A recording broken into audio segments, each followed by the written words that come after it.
Great. So today we're going to be talking about measuring user engagement in hybrid events. And to talk on this topic, I have with me Neeraj, who is the CEO of Taggbox.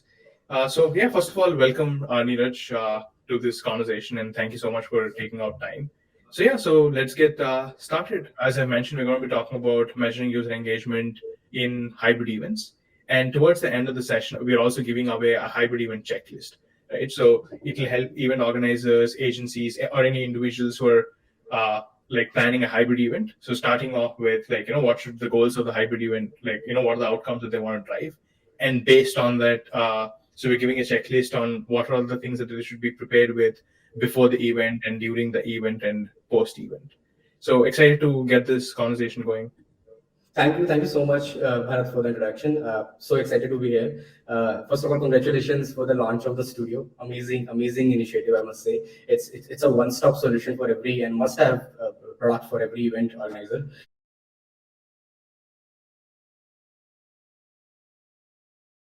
Talking about user engagement and hybrid event, it is the backbone, I think, of the hybrid event.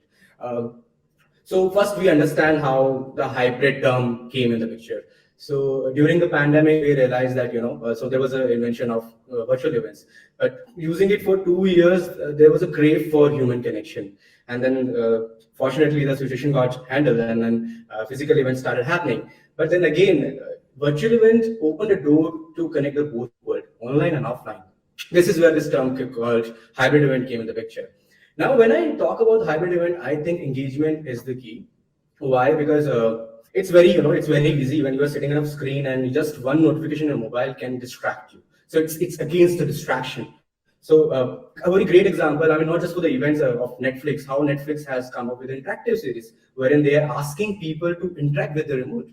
They choose the activities between A and B. With this, they keep them engaged. They keep them attached to the screen. This is very important. They also understood that while watching a series or TV, just one phone call or just one notification can distract the user. So then again, it's in the context of hybrid events, it's very important that you keep users engaged. But keeping them engaged, I divide this in two parts. One, that your content should be very much relevant and should be very so content should be the king. What can be the simplest example of hybrid event is Apple events. So how Apple does that? They don't use any other activity of or using any platform or something, but still the content is very much relevant. They reach out to the relevant audience and we find this engaging, and the content is the king. Now once the content is in place, the second thing which comes is the engagement tools and activities. So for example, social wall can be there, Q&As can be there, polls can be there. These activities keep the end user engaged. They feel contributed to the session or to the event. So I must say, if you want to have a hybrid event, content should be in place, and then you make sure that you are using proper activities, proper tools to make sure engagement is happening. Yeah, I think there are a couple of great points in there for sure, right? And I personally believe that hybrid events is the future of events.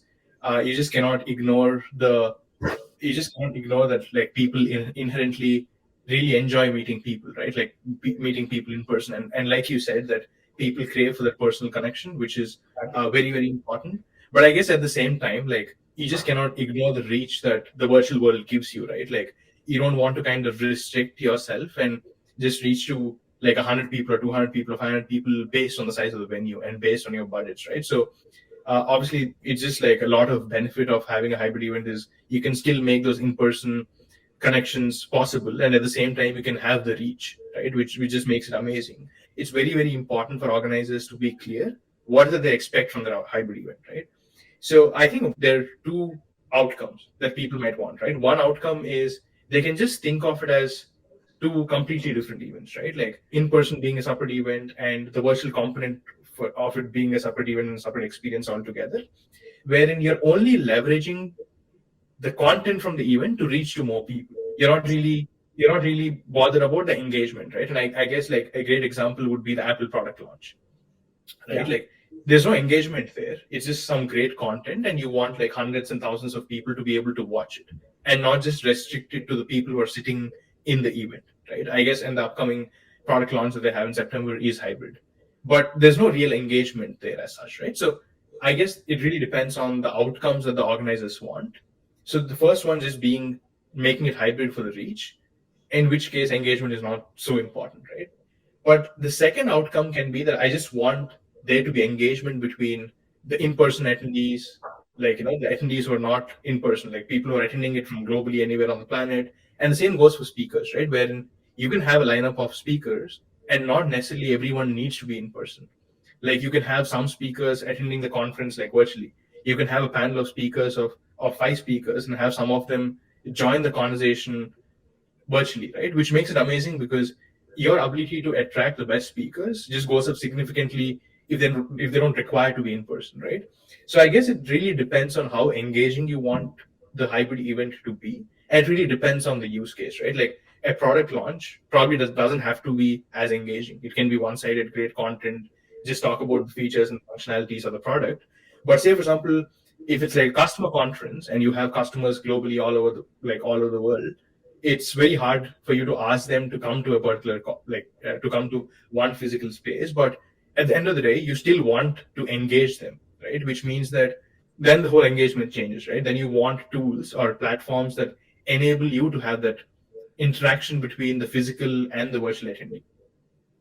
So yeah, I'm totally agree with this. I mean, even in the product launch, if you keep engagement, I mean, for example, a contest or a hashtag, and if you ask people to, how OnePlus or Apple launched the event, they run a hashtag campaign and they create a buzz around it.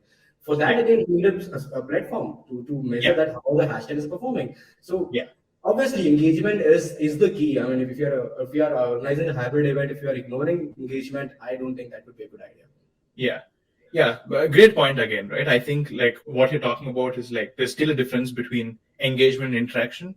And I think like everyone uses these two words interchangeably, right? But like when we talk about interaction, we can talk about like back and forth between two different people, like back and forth between people sitting across different geographies using the platforms. Or the other thing can be engagement where I'm not necessarily talking to a specific person, but it's still engaging. Like a great example is what you talked about, right? Like having like a hashtag and run a campaign and help you kind of build more brand awareness for your product launch or things like that. Exactly. I mean, so this will also, people inspire people. So once you see someone is posting using a hashtag, this will also inspire you, no matter from what nationality you are. Or I mean, it can get a global reach. So this is like indirect interaction which is happening, but on the behalf of the brand, which is an amazing point. Yeah, and there's nothing like word of mouth. So Yeah, obviously.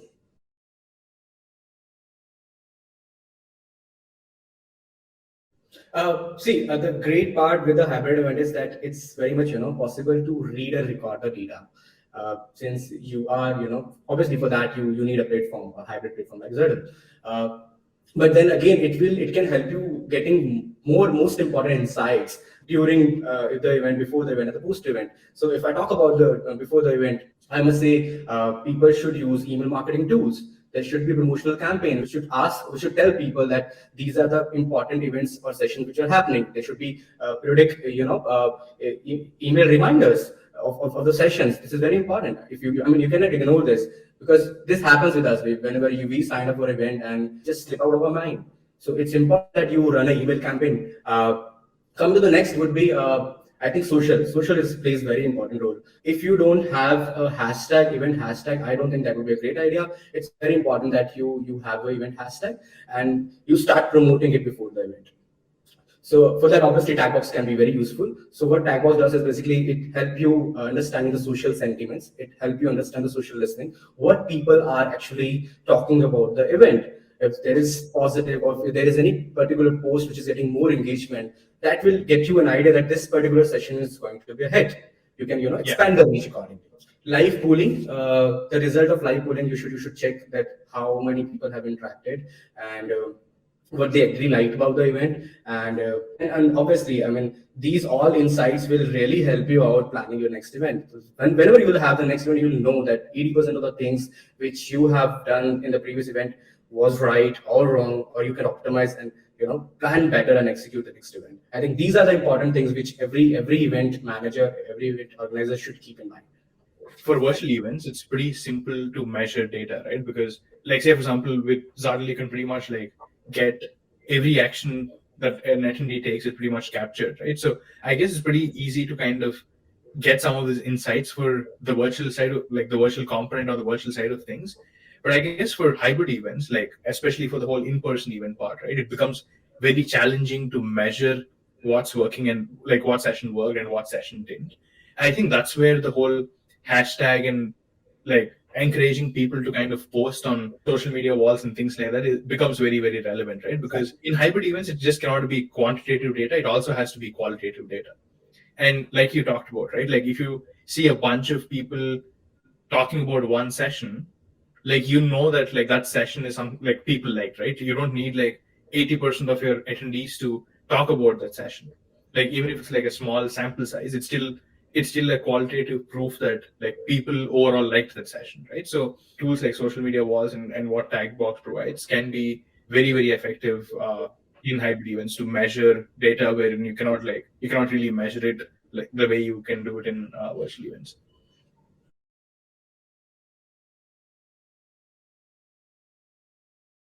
I think, yeah. So it's very, important that when you have the data, you take proper action on time. For example, during before the event, if you are running an email campaign, you make sure that you keep the open rate in control.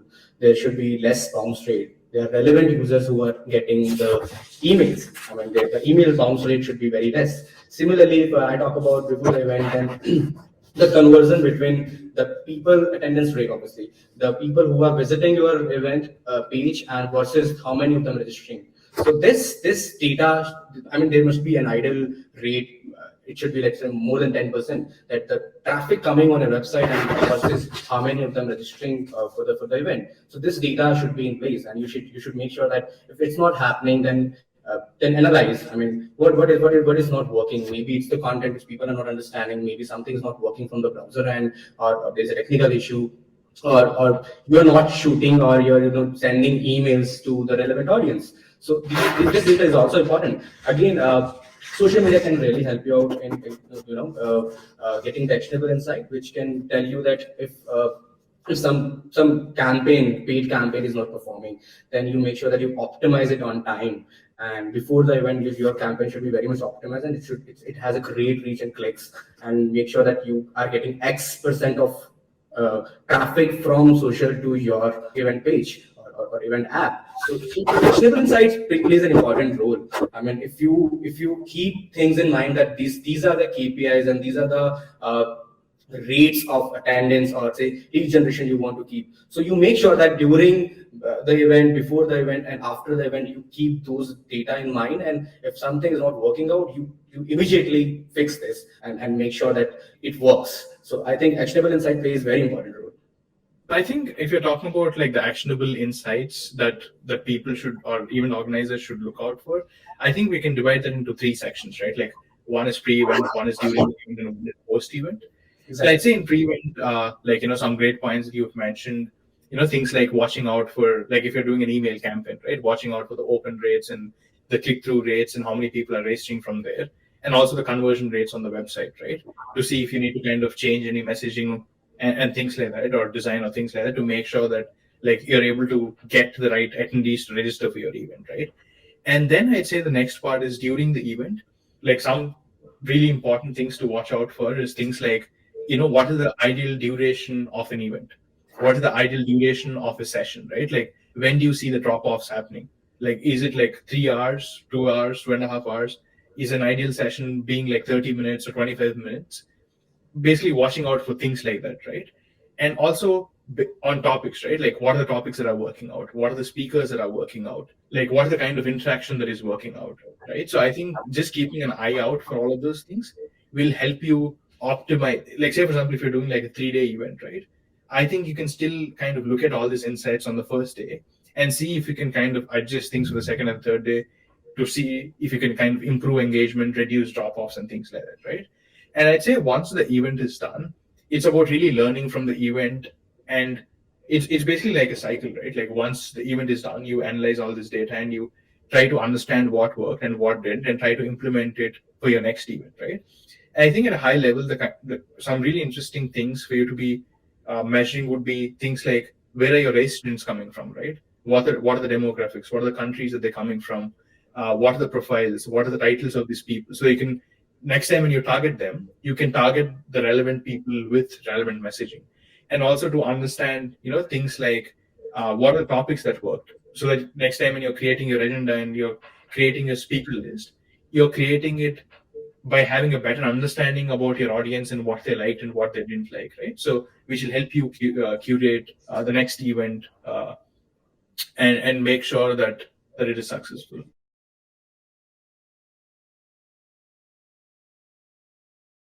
So when I think about this, right, like there are two independent questions. One is like, how do you convert your registrants into attendees and your attendees into users?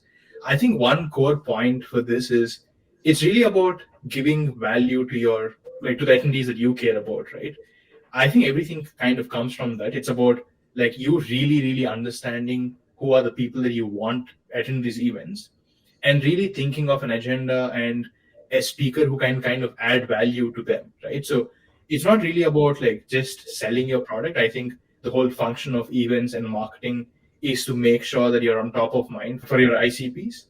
And and a great way to do that is by making sure that you're actually adding value to them, right? Like even with the sessions that you're creating or events that you're creating, and things like that. But few tactical things that I can think of, especially for converting registrants into attendees, is like simple things like making sure that when someone registers for the event, uh, they get a calendar invite, right? Like without them adding it to the calendar, like you should make sure that the calendar invite automatically gets added to their calendar, right? So at least they know that there's an event coming up. And I think a lot of people go wrong with this, like 95% or 95 plus 95% of the events that I register for, like I don't end up attending those events because I don't even like it was not marked on my calendar, right? So if it's not marked on the calendar, most probably you're gonna like just miss it. And the thing is, like, just email reminders is not gonna help, right? It's important that you have it, like you have it marked on your calendar. Uh, so I'd say simple things like that to like how do you kind of create that buzz on social, so that like I see the same event happening and I see it like across multiple touch points, right? Like it's just not like a email reminder, but I also see that something is happening, like on LinkedIn, on Google, or things like that. And yeah, when you're talking about attendees becoming customers, I guess it's about just staying on top of mind for them. And if you're solving a pain point that they resonate with, they would become customers, right? I think that's more of an outcome than something that you can really do something about. In this case, I think AI can play a very important role. Wherein if someone is signing up for the first event and then you try to get their interest area, so whenever the interest area matches to the next event, you send them the reminders. This is how you can clear the funnel and filter out the relevant users, and this will obviously grow the attendance rate in future in your future event. Yeah, for sure. I guess like the point that you're making is you don't want to send all the events you're doing or webinars that you're doing to every person in your database, because that way a lot of people are just going to ignore you, or like just mark your Obviously mails as they'll spam. start spamming your emails. So it's very important Exactly. to create particular segments between Yeah. the industry or maybe the product, whether I like Apple iPhone or watch or something. So these segments should be in place. So whenever you plan the next event, you only shoot the emails to the relevant user instead of the whole database, because that will obviously that will increase your bounce rate, that will increase your spam rate. So it's better that you just give people what they want. Yeah, I think, like I said, it's a great segue into the previous topic that we talked about, right? Which is like just you analyzing all those factors in your previous events would really give you a sense of like, what are the topics that people or your attendees care about. So you can create cohorts of your attendees based on the topics that they're interested in, and make sure you're targeting the relevant people for relevant topics, so that it's of something that is of value to them, right? And not really spam people with it. Yeah. Great. So I guess that marks the end of the session. Again, thank you so much, Neeraj, once again, for taking out time and being a part of this conversation. And yeah, for all of you who are listening to the session, do not forget to download the giveaway, which is in the right section of this website. Thank you, Bharath. Thank you so much for inviting us, and all the best for the studio. Thank you. Thank you so much, Neeraj.